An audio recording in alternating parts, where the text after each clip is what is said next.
blessing today.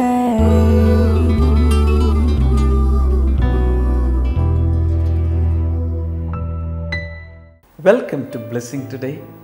ഇന്നത്തെ blessing today നിങ്ങളുടെ ജീവിതത്തിൽ ഒരു വലിയ അനുഗ്രഹമായി മാറട്ടെ. നമുക്ക് ഒരുമിച്ച് ചേർന്ന് ഇന്നത്തെ സ്പോൺസേഴ്സിന് വേണ്ടി പ്രാർത്ഥിക്കാം.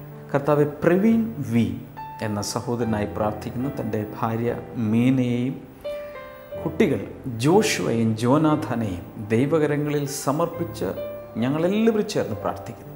നല്ല ആരോഗ്യം ഇവർക്ക് നൽകണമേ, നല്ലൊരു ഭാവി ഇവർക്ക് നൽകണമേ എന്ന് പ്രാർത്ഥിക്കുന്നു. ഓസ്ട്രേലിയയിൽ നിന്നുള്ള വെൽവിഷർക്കായി പ്രാർത്ഥിക്കുന്നു. കർത്താവോട് നല്ലൊരു ജോലി നൽകി, സ്വന്തമായൊരു വീട് നൽകി, അതുപോലെ തന്നെ കർത്താവ് വിവാഹം നടക്കുവാനും ഞങ്ങൾ ചേർന്ന് പ്രാർത്ഥിച്ച് തന്നെ അനുഗ്രഹിക്കുന്നു. കൂത്താട്ടുകുളത്തു നിന്നുള്ള വെൽവിഷർക്കായി പ്രാർത്ഥിക്കുന്നു. തൻ്റെ ഭാര്യ IELTS സക്സസ്ഫുള്ളായി പാസ്സാകുവാനായി പ്രാർത്ഥിക്കുന്നു. മാത്രമല്ല ആരോഗ്യമുള്ളൊരു പൈതലിനെ നൽകി അങ്ങ് അനുഗ്രഹിക്കണമേ എന്ന് പ്രാർത്ഥിക്കുന്നു. PM ജോർജിന് വേണ്ടി പ്രാർത്ഥിക്കുന്നു. തൻ്റെ മകന് നല്ലൊരു കമ്പനിയിൽ ജോലി ലഭിക്കുവാൻ സഹായിക്കണമേ, മകളുടെ വിവാഹം നടക്കാൻ സഹായിക്കണമേ എന്ന് പ്രാർത്ഥിക്കുന്നു. USA നിന്നുള്ള വെൽവിഷക്കായി പ്രാർത്ഥിക്കുന്നു. തൻ്റെ ഇളയ മകൻ്റെ വിദ്യാഭ്യാസത്തെ അനുഗ്രഹിക്കണമേ, സ്വഭാവത്തിൽ വലിയ വ്യത്യാസം നൽകണമേ, നല്ല ഒരു ഭാവി കർത്താവ് നൽകണമേ എന്ന് പ്രാർത്ഥിക്കുന്നു.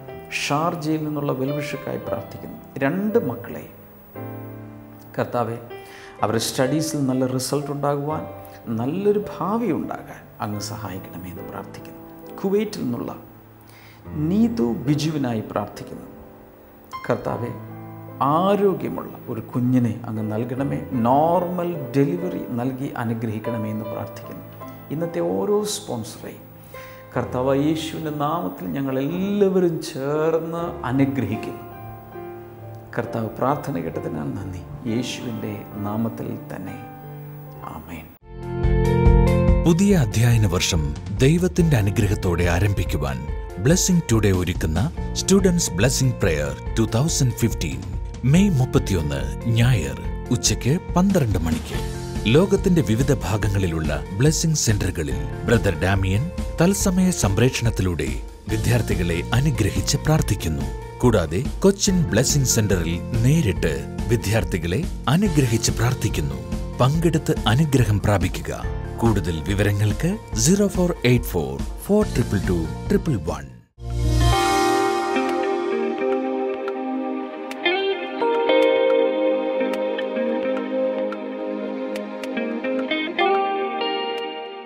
യേശു കർത്താവ് നമ്മുടെ ഹൃദയത്തിലെ ചെറിയ ആഗ്രഹങ്ങൾ പോലും നടത്തിത്തരുമെന്നുള്ള ഒരു സാക്ഷ്യവുമായിട്ടാണ് ഈ സഹോദരിയും കുഞ്ഞും നൽകുക. അനു ലിജോയ് എന്നാണ് ഈ സഹോദരിയുടെ പേരും.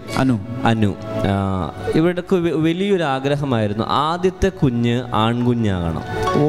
അതാണ് അവരുടെ സ്വപ്നവും പ്രതീക്ഷയും എല്ലാം. ഒത്തിരി പേർക്കുള്ള കാര്യമാണ്, ലോകം മുഴുവനും അങ്ങനെയാണ്. ആദ്യത്തെ കൺമണി ആൺകുഞ്ഞായിരിക്കണം. ഇവർ ചെയ്തത് നമ്മുടെ പ്രയർ ഡയറി എടുത്ത്, എൻ്റെ പ്രാർത്ഥനാ ഡയറി എടുത്ത് അതിനകത്ത് എഴുതി വെച്ചു, ആദ്യത്തെ കുഞ്ഞ് ആൺകുഞ്ഞാകണം എന്ന രീതിയിൽ പ്രാർത്ഥനാ വിഷയം എഴുതി വെച്ച് അവർ പ്രാർത്ഥിക്കാൻ തുടങ്ങി. തീർന്നില്ല, നമ്മുടെ പ്രയർ കോൾ സെന്ററിൽ അവർ വിളിച്ച് പ്രാർത്ഥിച്ചു. ഇവർ പറയുന്നത് ഇവർ ആഗ്രഹിച്ചതുപോലെ തന്നെ ദൈവം ഒരു ആൺകുഞ്ഞിനെ ഇവരുടെ കയ്യിൽ കൊടുത്തു. അങ്ങനെ അതിനൊന്ന് യേശുവിന് നന്ദി പറയാമോ? ഒരു ആൺപൈതലിനെ ആഗ്രഹിച്ചു കൊടുത്തു. ഓക്കെ, ആൺകുഞ്ഞിനെ ലഭിച്ചു കഴിഞ്ഞപ്പോൾ കുഞ്ഞുണ്ടായ ഉടനെ തന്നെ രക്തം പരിശോധിച്ചു കഴിഞ്ഞപ്പോൾ അവർ മനസ്സിലാക്കി കുഞ്ഞിന് തൈറോയിഡ് വളരെ കൂടുതലാണ്. കുഞ്ഞിന് ജനിച്ചപ്പോൾ തന്നെ 52.9 അത്രയും ഹൈ ആയി തൈറോയിഡ് മാറി. ഇവര് ആകപ്പാടെ പേടിച്ചു തൈറോയിഡ് കൂടിയത് കൊണ്ട്. പക്ഷെ ഇവർ ചെയ്തത് നമ്മുടെ പ്രെയർ കോൾ സെന്ററിൽ വിളിച്ച് ഇവർ വിശ്വാസത്തോടുകൂടി പ്രാർത്ഥിച്ചു. ദൈവം ചെയ്ത അത്ഭുതം എന്ന് പറയുന്നത് വളരെ പെട്ടെന്ന് തന്നെ ഈ കുഞ്ഞിൻ്റെ ആ തൈറോയിഡ് ലെവൽ അത് നോർമലായി മാറി. 2.3 ആ ലെവലിലേക്ക് ആ തൈറോയിഡ് മാറുവാൻ കർത്താവ് സഹായിച്ചു. നോർമലായി. അത് മാത്രമല്ല, ജനിച്ച സമയത്ത് ഒരു മുഴയുണ്ടായിരുന്നു, തലയിൽ ഒരു മുഴയുണ്ടായിരുന്നു. തലയുടെ അകത്തോ എന്ന് പറഞ്ഞ വെളിയിൽ ചെറിയൊരു മുഴ ഇവിടെ ഉണ്ടായിരുന്നു. ഓക്കെ, ഇവർ നമ്മുടെ പ്രെയർ കോൾ സെൻറ്ററിനെ വീണ്ടും അവർ ഉപയോഗിച്ചു, വിശ്വാസത്തോടുകൂടി പ്രാർത്ഥിച്ചു. അവരും വിശ്വാസത്താൽ പറഞ്ഞു മുഴയൊക്കെ മാറിപ്പോകുമെന്ന് പറഞ്ഞു. ചില നാളുകൾക്കുള്ളിൽ ആ മുഴ പൂർണ്ണമായി മാറിപ്പോയി. ഇപ്പോൾ അവിടെ കാണാൻ പറ്റും, ഒന്നുമില്ലൊരു പാടം ഒന്നുമില്ലാതെ പൂർണ്ണമായി കർത്താവ് അനുഗ്രഹിച്ച് അത്ഭുതം ചെയ്തിരിക്കുകയാണ്. നോർമൽ തലയാണ്. 3 അത്ഭുതങ്ങളാണ് ഇവിടെ പറഞ്ഞത്. ഒന്ന്, ആദ്യത്തെ കൺമണി ആൺകുഞ്ഞായിരിക്കണം, അത് സാധിപ്പിച്ചു കൊടുത്തു. ഇത് കേട്ടിട്ട് ആദ്യത്തെ കൺമണി പെൺമണിയായി പോയാൽ കൊന്നുകളയരുത്, വലിച്ചെറിയരുത്, കർത്താവ് തരുന്നതിനെ സ്വീകരിക്കുക. ഈ അമ്മയുടെ ആഗ്രഹം അതായിരുന്നു, കർത്താവ് സാധിപ്പിച്ചു കൊടുത്തു. രണ്ടാമത്, തൈറോയിഡ് വളരെ കൂടുതലായിരുന്നു. വളരെ ഫാസ്റ്റായി കർത്താവ് അത് നോർമലാക്കി. ജനിച്ചപ്പോൾ ഇവിടെ ഒരു മുഴയുണ്ടായിരുന്നു, അതും കർത്താവ് മാറ്റിക്കൊടുത്തു. എന്ത് പ്രാർത്ഥിച്ചാലും കേൾക്കുന്ന കർത്താവ്.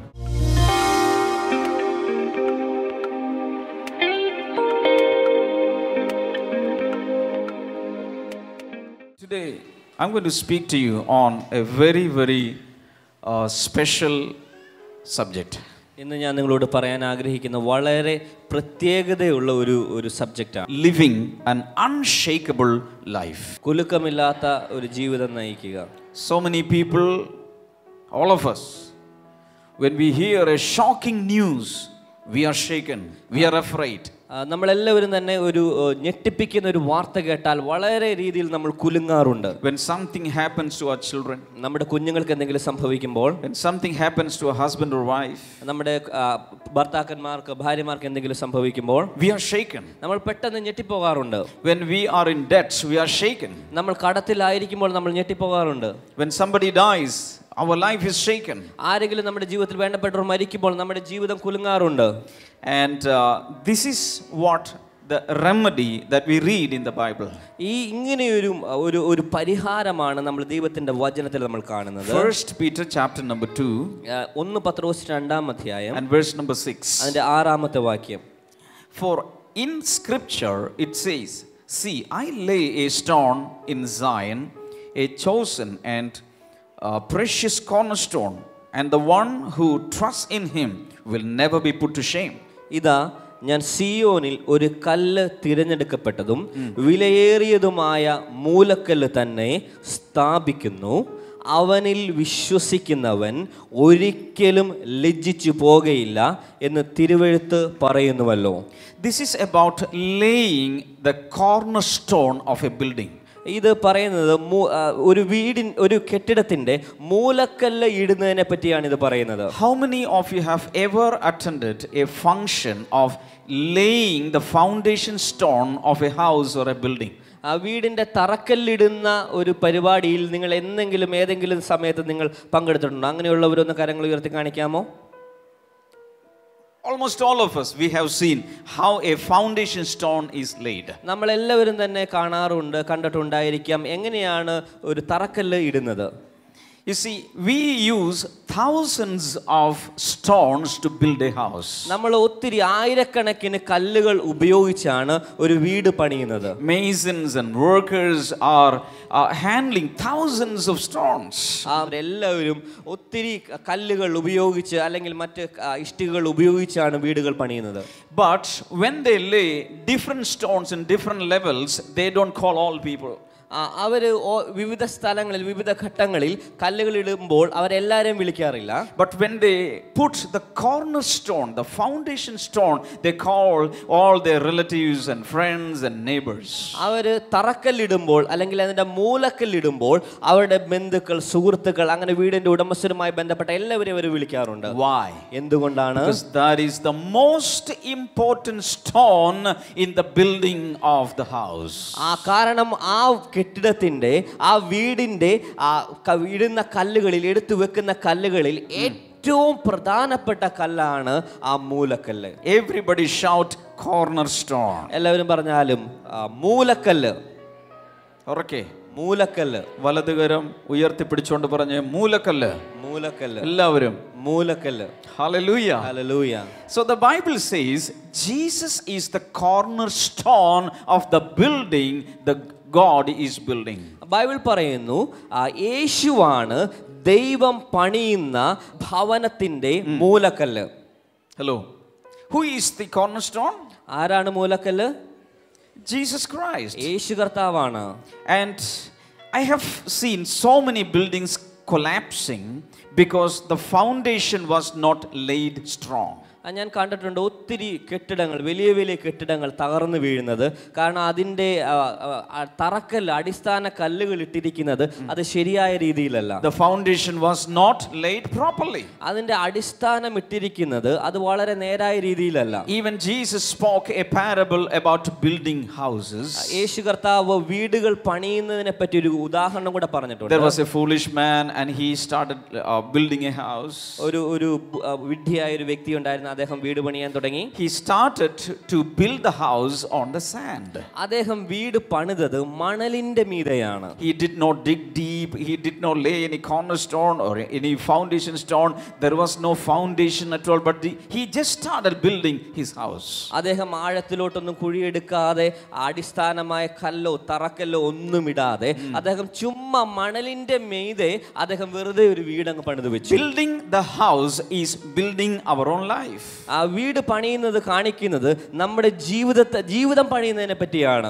And Jesus spoke about another builder who built wisely.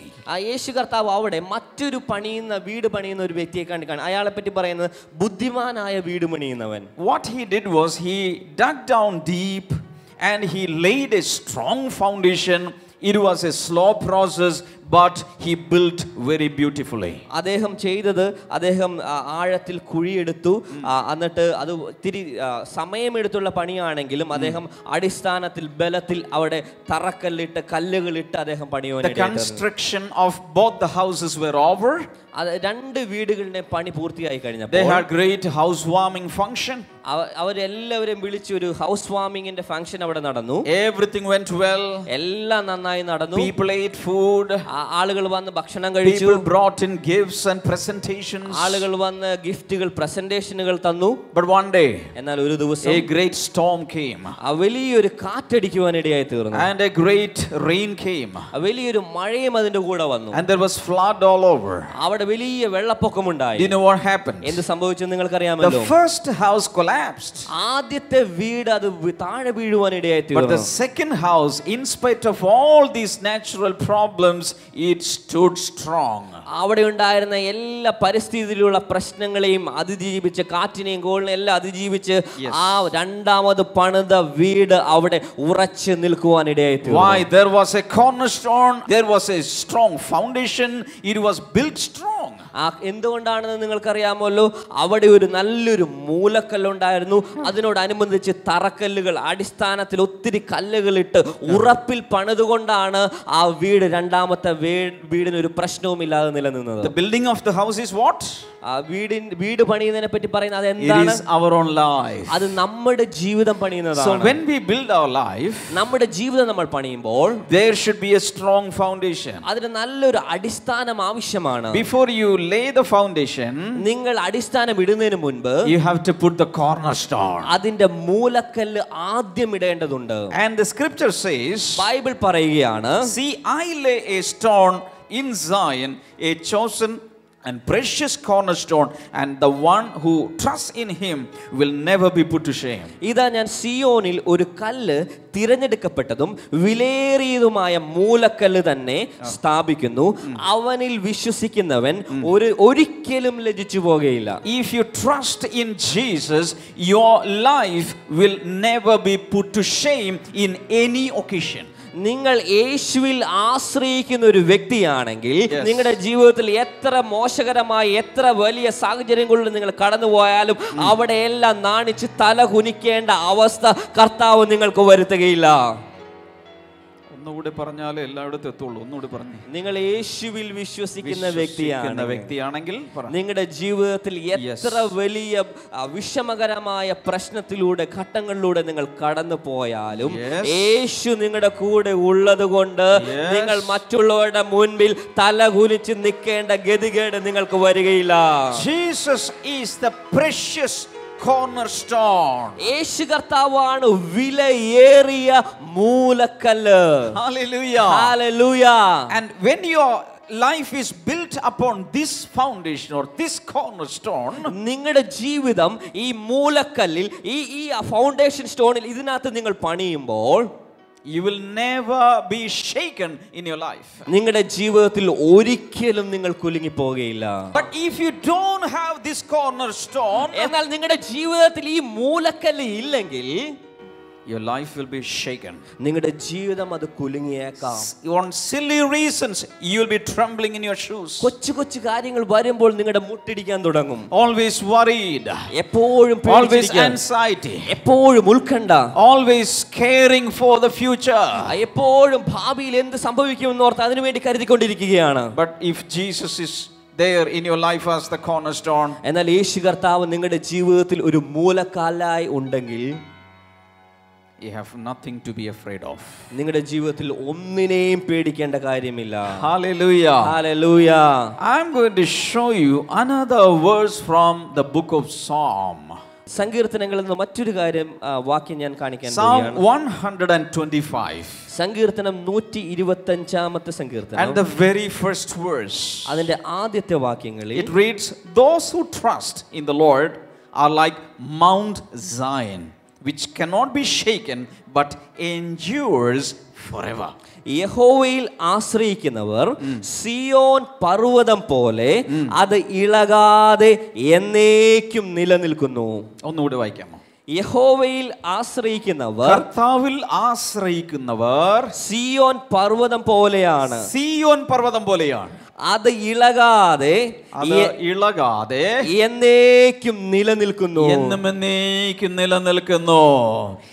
That Mount Zion is you and your life. Zion പർവ്വതം എന്ന് പറയുന്നത് നീയും നിങ്ങളുടെ ജീവിതവുമാണ്. If you look at a mountain, നിങ്ങൾ ഒരു പർവ്വതത്തിലേക്ക് നോക്കുകയാണെങ്കിൽ, great whirlwind or strong storm may come and blow at the mountain peak. ആ വലിയ കൊടുങ്കാറ്റുകൾ, വലിയ കാറ്റ് വന്ന് ഈ പർവ്വതത്തിന്റെ മേളിൽ വന്ന് അടിക്കുവാൻ ഇടയായി തീരും. But it is unshaken. പക്ഷെ അത് ഒരിക്കലും കുലുങ്ങുന്നില്ല. It will not even do like this. അത് ചെറുതായിട്ട് രീതിയിലെങ്കിലും അത് കുലുങ്ങുന്നില്ല. If it is a tree, it will sway. ഏതെങ്കിലും ഒരു മരമായിരുന്നെങ്കിൽ അത് കാറ്റിനിടയ്ക്ക് ആടാൻ തുടങ്ങും. But Mount Zion will never sway. It will never be shaken. എന്നാൽ സിയോൻ പർവ്വതം ഒരിക്കലും ആടുന്നില്ല, ഒരിക്കലും അത് കുലുങ്ങുന്നില്ല. Your life will be like that. നിങ്ങളുടെ ജീവിതം അതുപോലെയായി തീരും. Problems will come. നിങ്ങളുടെ ജീവിതത്തിൽ പ്രശ്നങ്ങൾ വരാം, and it will go. അത് ഈ വഴിക്ക് പോകും. Sickness will come. രോഗങ്ങൾ വരാം, and it will go. അത് പോകും. Problems will come again. പ്രശ്നങ്ങൾ വീണ്ടും വരാം, it will go. അത് അതിന്റെ വഴിക്ക് പോകും. But when you look, എന്നാൽ നിങ്ങൾ നോക്കുമ്പോൾ your life will be standing there as a mountain. എന്നാൽ നിങ്ങളുടെ ജീവിതം ഒരു പർവ്വതം പോലെ കുലുങ്ങാതെ അവിടെ നിൽക്കുന്നുണ്ടായിരിക്കും. But all other people, your neighbors, your cousins, your relatives, your friends, they may think this is the end of his life. എന്നാൽ മറ്റുള്ള ആളുകൾ നിങ്ങളെ നോക്കുമ്പോൾ, നിങ്ങളുടെ സുഹൃത്തുക്കൾ, അയൽക്കാര്, ബന്ധുക്കൾ എല്ലാവരും നോക്കുമ്പോൾ ഈ പ്രശ്നം വരുന്ന ഇതോടുകൂടി ഇവന്റെ ജീവിതം പോകും. Everything is finished with her. അവളുടെ ജീവിതം ഇതോടുകൂടെ പോവുകയാണ്, അത് തീർന്നു, അവരുടെ ജീവിതം തീർന്നെന്ന് പറഞ്ഞിരിക്കാം. But wait for a few more weeks. Wait for a few more months. എന്നാൽ ചില ദിവസങ്ങൾ, ചില ആഴ്ചകൾ ഒന്ന് വെയിറ്റ് ചെയ്യുക, ചില മാസങ്ങൾ ഒന്ന് വെയിറ്റ് ചെയ്യുക. Because Jesus Christ is your foundation.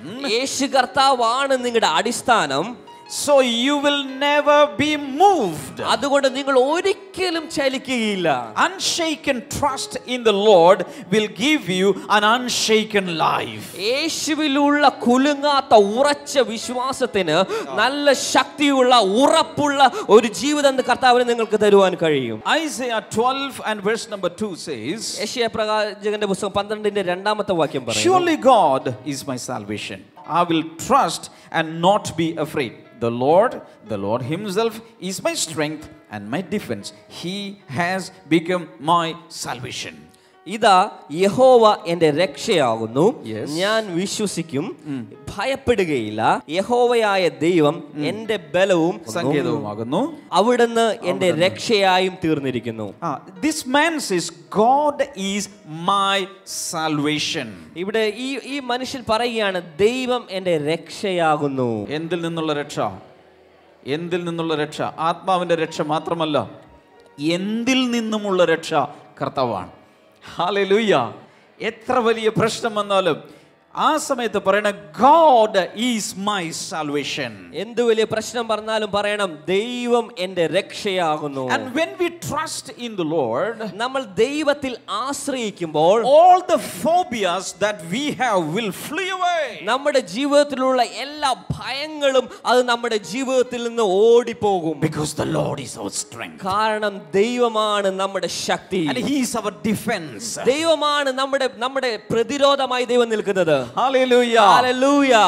Some people are very weak. ചില ആളുകൾ വളരെ ബലമില്ലാത്തവരാണ്. Physically very weak. ശാരീരികമായി ഒത്തിരി ബലമില്ല. Financially very weak. സാമ്പത്തികമായി ക്ഷീണമുള്ളവരാണ്. So other people may think that we can just note that person and disturb that person, tease that person.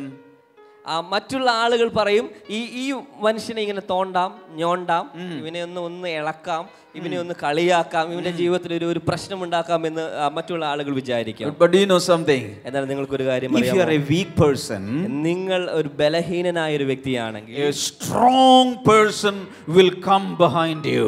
ഒരു ശക്തനായ ഒരു വ്യക്തി നിങ്ങളുടെ പുറകിൽ വന്ന് നിൽക്കും.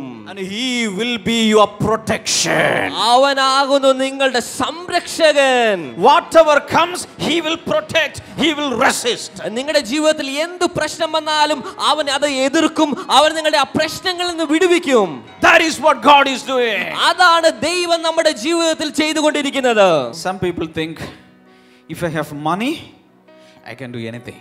ചില ആളുകൾ ചിന്തിക്കും, എനിക്ക് പണം ഉണ്ടെങ്കിൽ, കാശ് കയ്യിലുണ്ടെങ്കിൽ എനിക്ക് എന്തും ചെയ്യാം. So they will put money, rupee, as their cornerstone.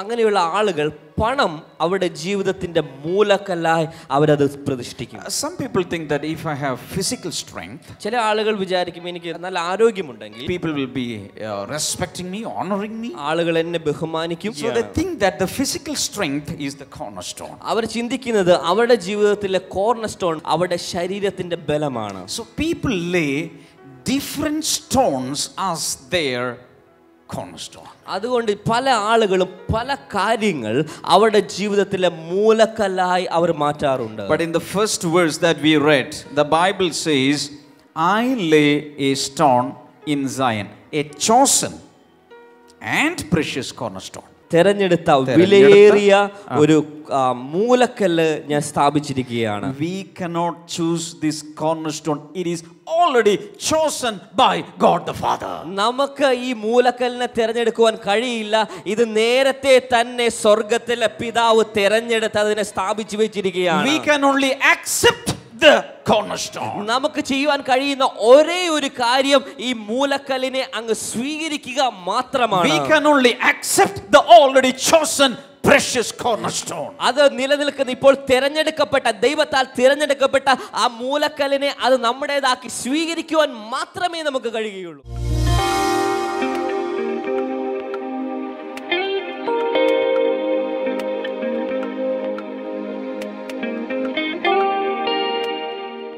ഈ സമയത്ത് വിശ്വാസത്തോടെ നമുക്കെല്ലാവർക്കും ചേർന്ന് പ്രാർത്ഥിക്കാം. കർത്താവേ, ഈ ബ്ലെസ്സിംഗ് ടുഡേ കാണുന്ന ഓരോരുത്തരെയും വ്യക്തിപരമായി അങ്ങ് സ്പർശിക്കണമേ എന്ന് പ്രാർത്ഥിക്കുന്നു. ഒരു നദി ഒഴുകുന്നത് പോലെ ദൈവിക സമാധാനവും ദൈവിക അനുഗ്രഹങ്ങളും അവരുടെ ജീവിതത്തിലേക്ക് ഒഴുകിയെത്തുവാനായി പ്രാർത്ഥിക്കുന്നു. Thank you father. Blood related ആയിട്ടുള്ള രോഗങ്ങൾ, രക്തത്തോടനുബന്ധിച്ചുള്ള രോഗങ്ങൾ ഇപ്പോൾ കർത്താവ് സൗഖ്യമാക്കുന്നു. യേശുവിൻ്റെ നാമത്തിൽ ആ രോഗ സൗഖ്യങ്ങൾ ഇപ്പോൾ തന്നെ നടക്കട്ടെ. ആ ബ്ലഡ് റിലേറ്റഡ് ആയിട്ടുള്ള ആ രോഗം ബാധിച്ച വ്യക്തിയിൽ ആർദർ എന്നു പേരുള്ളൊരു വ്യക്തി, ആർദർ, ആ വ്യക്തിയെ കർത്താവ് പൂർണ്ണമായി, പേരിനോട് ചേർന്ന ആ പേരുണ്ട് ആർദർ, പൂർണ്ണമായ സൗഖ്യം ഇപ്പോൾ നടക്കട്ടെ. In the name of Jesus അത് സംഭവിക്കട്ടെ.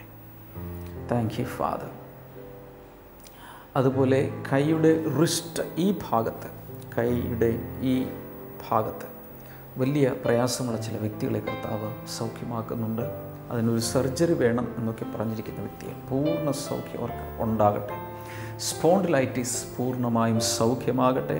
കരളിനെ ബാധിച്ചിരിക്കുന്ന രോഗങ്ങൾ ഇപ്പോൾ യേശുവിൻ്റെ നാമത്തിൽ സൗഖ്യമാകട്ടെ. അതുപോലെ പ്രോസ്ട്രേറ്റ് ഗ്ലാൻഡിൻ്റെ രോഗങ്ങൾ സൗഖ്യമാകട്ടെ. ഗ്ലോക്കോമ യേശുവിൻ്റെ നാമത്തിൽ സൗഖ്യമാകട്ടെ. അസ്ഥികളെ ബാധിക്കുന്ന ഓസ്റ്റിയോപൊറോസിസ് എന്ന രോഗം യേശുവിൻ്റെ നാമത്തിൽ സൗഖ്യമാകട്ടെ. ഹെപ്പറ്റൈറ്റിസ് ബി, സി തുടങ്ങിയ രോഗങ്ങൾ യേശു കർത്താവിൻ്റെ നാമത്തിൽ ഇപ്പോൾ പൂർണ്ണമായും സൗഖ്യമാകട്ടെ. കാലിൽ നീര് വന്നിരിക്കുന്ന ചില വ്യക്തികൾ, പൂർണ്ണ സൗഖ്യം ആ വ്യക്തികളിൽ ഉണ്ടാകട്ടെ. ക്യാൻസർ രോഗം യേശുവിൻ്റെ നാമത്തിൽ മാറട്ടെ. Thank you father. അതുപോലെ ഏതെല്ലാം രോഗങ്ങൾ പ്രയാസപ്പെടുന്നു അതിലെല്ലാം പൂർണ്ണ വിടുതൽ ഇപ്പോൾ തന്നെ ഉണ്ടാകട്ടെ. കുഞ്ഞുങ്ങളില്ലാത്തവർക്കായി പ്രാർത്ഥിക്കുന്നു. ഭാര്യ ഭർത്താക്കന്മാർ കുഞ്ഞുങ്ങളില്ലെങ്കിൽ അടുത്തടുത്തുണ്ടെങ്കിൽ കൈകൾ കോർത്ത് പിടിച്ച് ഇപ്പോൾ വിശ്വസിക്കുക. യേശുവിൻ്റെ നാമത്തിൽ release the creative miracle into their bodies in the name of Jesus. കർത്താവേ, നീ അങ്ങനെ അത്ഭുതങ്ങൾ ചെയ്തതിനാൽ നന്ദി പറയും. അനുഗ്രഹിക്കുന്ന കർത്താവേ, ഏത് മേഖലയിലും ജീവിതത്തിൻ്റെ ഏത് ഏരിയയിലും ഒരു വലിയ വിടുതൽ ഇപ്പോൾ നടക്കട്ടെ. പ്രാർത്ഥന കേട്ടതിനാൽ നന്ദി, യേശുവിൻ്റെ നാമത്തിൽ തന്നെ ആമേൻ. എനിക്കറിയാം ഓരോ ദിവസവും നടക്കുന്ന ഇങ്ങനെയുള്ള പ്രാർത്ഥനയിൽ ഒത്തിരി പേരെ, എണ്ണമറ്റ അധികം വ്യക്തികളെ കർത്താവ് സൗഖ്യമാക്കുന്നതിൽ ചിലരൊക്കെ വന്ന് ബ്ലെസ്സിങ് ഫെസ്റ്റിവലുകളിലോ ബ്ലെസ്സിങ് സെൻറ്ററുകളിലോ ഒക്കെ വന്ന് സാക്ഷ്യങ്ങളായി പറയാറുണ്ട്. നിങ്ങൾക്ക് വേണ്ടി കർത്താവ് ചിലത് പ്രവർത്തിച്ചു. ചിലപ്പോൾ നേരത്തെ ആയിരിക്കാം, ഇപ്പോഴായിരിക്കാം. ഇതുവരെ അങ്ങനൊരു അനുഭവ സാക്ഷ്യം നിങ്ങൾ പറഞ്ഞിട്ടില്ലെങ്കിൽ ഏതെങ്കിലും ഒരു ബ്ലെസ്സിങ് ഫെസ്റ്റിവൽ വന്ന് അത് പറയുക. ഇല്ലെങ്കിൽ ഒരു കത്തെഴുതുക, ഇമെയിൽ അയയ്ക്കുക, ഫോണിൽ വിളിച്ച് പറയുക. തീർച്ചയായും അത് റിപ്പോർട്ട് ചെയ്യണം. കർത്താവ് ഒത്തിരി അനുഗ്രഹിക്കട്ടെ. നാളെ നമുക്ക് വീണ്ടും കാണാം. അപ്പോൾ തന്നെ ബ്ലെസ്സിങ് ടുഡേയിൽ നിന്നുള്ള പുസ്തകങ്ങളും CD-കളും ഒക്കെ ആവശ്യമുള്ളവർക്ക് സ്ക്രീനിലെ നമ്പറിൽ ഓഫീസ് ടൈമിൽ വിളിക്കാം. അല്ലെങ്കിൽ ഓൺലൈനായി അത് നിങ്ങൾക്ക് കരസ്ഥമാക്കാം. നാളെ വീണ്ടും കാണാം. God bless you all. By.